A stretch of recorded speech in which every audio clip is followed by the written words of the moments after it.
Have you ever been in an online meeting or a business call in which one of the attendants sounded so bad it annoyed the hell out of you because you were left with three choices, each one worse than the next?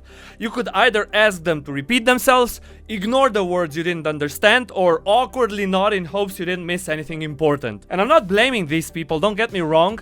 Barely anyone tests their own audio to listen how they sound to other people and just trust the microphones that usually come built to their headphones. So I guess I'm making this video for all my future business partners and people I talk to online.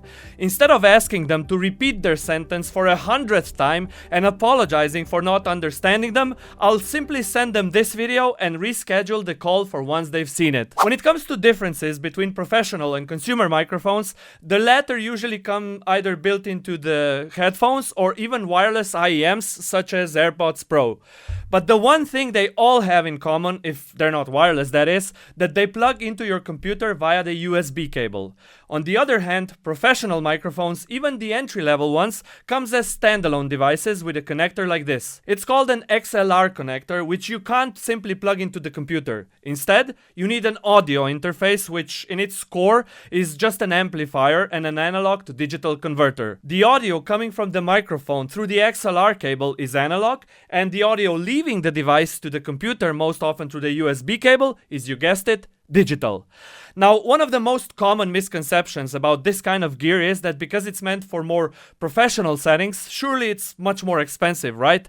Well, not necessarily. I mean, you can get into thousands of euros for a single microphone on the high end of things, but you can also get into really cheap ones on the low end. And I'm not talking about some ultra cheap garbage AliExpress no-name stuff. I'm currently talking into this Lewitt LCT 240 Pro, which is manufactured by an Austrian company that specializes in microphones and is actually a highly respected brand in the recording industry. You know how much it costs? 99 euros. But that is not even the most amazing piece of the setup you can see me using for this video. It's this Focusrite Vocaster 1. Thomann, one of the biggest online stores for audio gear here in Europe, is currently celebrating their 70 years anniversary. Well, not being online, but being an audio store. And while searching through their deals page because my son's old Yeti just died, I stumbled upon this Vocaster and was blown away by the price they list this product at. 45 euros. And if we subtract the 19% German value-added tax, we end up with something like 36 euros. I have absolutely no idea how they managed to pull this off and still make a profit. I will link both of these products in the description down below, and notice how they're not affiliate links. It's because neither Lewitt nor Focusrite aren't sponsoring this video, nor are they aware of my existence yet. I simply believe that this pair of devices is an amazing starting point for anyone who wants to be heard clearly when talking to other people online. And I am putting my money where my mouth is because, as you can see here, I'm using this whole video by using this setup, and I must admit I absolutely love it. Vocaster 1 in particular comes with 3 buttons, or should I say features, that many other interfaces lack and are perfect for someone who doesn't want to put too much effort into this stuff but still prefers to sound good. The first button is called Auto Gain, and it solves one of the biggest issues that users encounter when coming from consumer, everything is auto-magically configured for you environment. Clipping. You see, when talking to a microphone, the diaphragm in it moves ever so slightly, producing tiny amounts of electric charge. And because this charge is so tiny, we need to amplify it with what are known as preamps, and they most often come built into the interfaces. And here's where problems arise. If you don't amplify the signal enough, then people can't hear you. But if you amplify it too much, then the signal gets stronger than what the analog to digital converter can handle, and clipping occurs. If it sounds too complicated, don't worry, because luckily for us, Auto Gain makes it a no-brainer. You simply put the microphone in a position you'll use it in, push the Auto Gain button, talk normally for 10 seconds, and done. Perfect volume. Second button is called Enhance, and well, it enhances your voice to sound a particular way. There is no right or wrong choice here. You set it to how you like yourself sounding best and never touch it again. And the third button is the one you're most likely familiar with, and it's the mute button. Interestingly enough, most high-end interfaces do not have a dedicated mute button because in the studio environment, it's simply not needed. However, for home use or business calls, I find it super practical in case someone comes into my office and I don't want everyone on the call to hear them. Or, you know, if I have to sneeze. Apart from the features on the front side, it also has a couple of very useful ones on the back. Obviously, the one that stands out the most is the XLR connector for the microphone, but the other two ports worth mentioning here are the phone TRRS port and the camera TRS output. As the name Vocaster suggests, this interface is also intended to be used as a podcasting device, which is why it comes with a TRRS phone connector. For example, if you want to talk to someone on the phone and capture all the audio from that conversation onto your PC. The other port, on the other hand, marked with a camera icon, can be used if you want to capture audio directly along with the video, but I found my camera to introduce a bit too much noise, so I decided to plug the Vocaster straight into my iPad and record the whole audio for this video on it. Yes, that means this whole setup is currently running completely off my iPad's battery power. So you could say that what you're hearing right now is completely raw and unedited audio straight from the Lewitt microphone into the Focusrite Vocaster and further into the iPad. The only thing I'll do in post-production is increase the gain to meet YouTube's recommended loudness levels, and I will show you how much by somewhere here. Oh, and one more thing.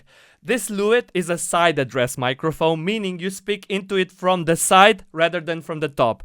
And yes, I have seen people addressing microphones from the wrong side, and yes, it does look funny. I know this looks like a paid promotion of these devices given how much I drool over them, but I promise you it's not. I simply can't believe that a device like this costs only 45 euros. The value you're getting for the money is absolutely insane, and if you've ever considered moving away from your standard poor sounding consumer shit microphones, now is absolutely the time to do it. I mean, if this device was priced at around 150 euros, I wouldn't even bother making this video, as it would be priced much more appropriately, and also the competition in that price bracket is much stronger. But for 45 euros, go ahead and buy it right now before they change their minds. You know what? Let me show you how it works perfectly fine with the more high-end microphones as well. This is my daily driver I use both for my business meetings and when gaming with friends. It's the Sennheiser MK4 and it costs around 300 euros and is what I consider a sleeper microphone that can easily compete with some that cost well over twice its price. And this is my YouTube microphone, the Neumann KM185. This microphone was first introduced in 1999 and is still manufactured and sold to this day, which just goes to show how durable and timeless they are. Because its shape, it's called a pencil condenser microphone and it costs just shy of 800 euros. You normally can't see it because it's positioned above my head just out of the frame. However, as you can see here, it works just fine even if I put it on this stand and have it closer to my mouth. Now, as you can probably see here, there is a drawback with the other two microphones that this one does not have. Due to its hypercardioid polar pattern, which is how it picks up the sound around the microphone, this particular one can be used further away from my mouth, even at 40-50 centimeters is perfectly fine. The other two, on the other hand, perform their best when being closer than around 15 centimeters or 4 to 5 inches. Now pay attention because I will switch back to the Lewitt microphone so that you can hear the difference between it and this Neumann. Do you think that this microphone, because it costs only 100 euros, sounds 8 times worse than the Neumann? I don't think so. In fact, I'd say it sounds pretty darn good for its price. And it also demonstrates how at around 100 euros price line, diminishing returns start to kick in. I mean, talking into this Sennheiser probably doesn't make you go, whoa, what a difference, right? And if you factor in the compression that gets applied by Microsoft Teams, Google Meet, or other online meeting software, then the differences become pretty negligible. Don't you think so? The one microphone I'd also like to point out, but which I don't currently have, is the Rode PodMic. Unlike this Lewitt, which is a condenser microphone, the Rode is a dynamic one, so it's a little less detailed but a bit better at rejecting background noise. So if you're in a noisier environment or you share an office with other people, it might be a better choice at the same price. So my dear business partner, I made this video to show you and my friend Jess from Discord how sounding great to the people you speak to online doesn't need to be neither complicated nor expensive. Simply get yourself this Lewitt LCT240 Pro, the Focusrite Vocaster 1, along with an XLR cable and a simple stand like this. plug them all into your PC, and make everyone enjoy the conversation with you much more. To make it easier for you, I've provided all the links in the description below, and should you choose to follow my lead, this whole setup shouldn't cost you more than around 150 euros, shipping and taxes included. Now go ahead and share this video with someone that annoys you when talking to them online because they sound so bad. You're welcome. Tomasz from Slovenia, signing out.